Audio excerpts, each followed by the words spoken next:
There they had been mastered for the sack of the city and the rape of Gondor, waiting on the call of their captain. He now was destroyed, but Gothmog, the Lieutenant of Morgul, had flanked them into the fray. Today, we narrate the life and story of Gothmog, the Lieutenant of Morgul.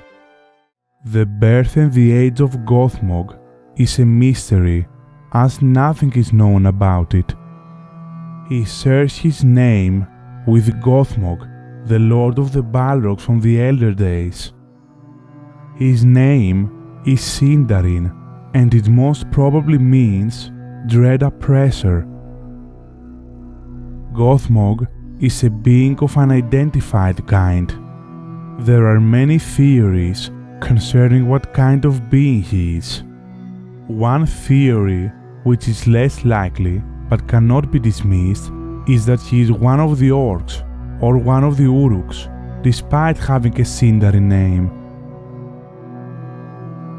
A second theory is that he is a Boldog, a fallen Maia that took on the physical form of a primitive orc.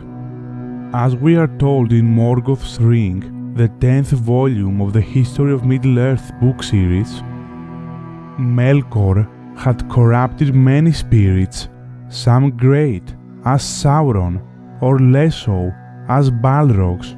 The least could have been primitive and much more powerful and perilous orcs.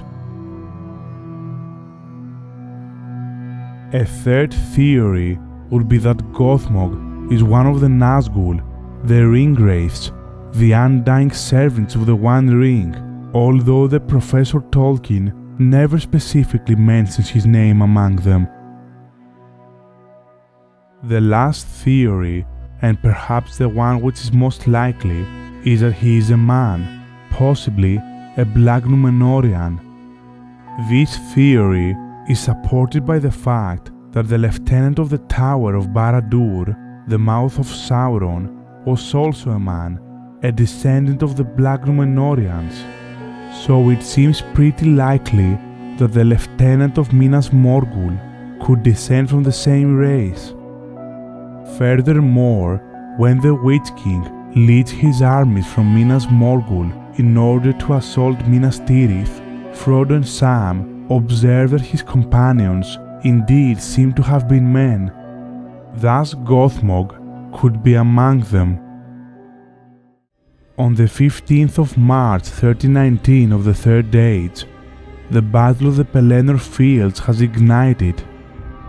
During the battle, the Witch King, the commander of Sauron's army, is slain by Éowyn. Therefore, the army that had marched with him from Minas Morgul is left leaderless. It is possible that Gothmog serves as the second in command to the Lord of the Nazgûl, and so he takes on the leadership of these forces after the Witch King's death. And if the Rohirrim are the Ranset, were thrice outnumbered by the Haradrim alone, soon their case became worse, for new strength came now streaming to the field out of Osgiliath. There they had been mastered for the sack of the city and the rape of Gondor, waiting on the call of their captain. He now was destroyed, but Gothmog, the Lieutenant of Morgul, had flanked them into the fray.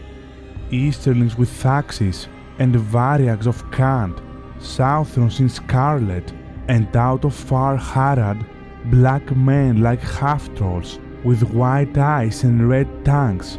Some now hastened up behind the Rohirrim, others held westward to hold off the forces of Gondor and prevent their joining with Rohan.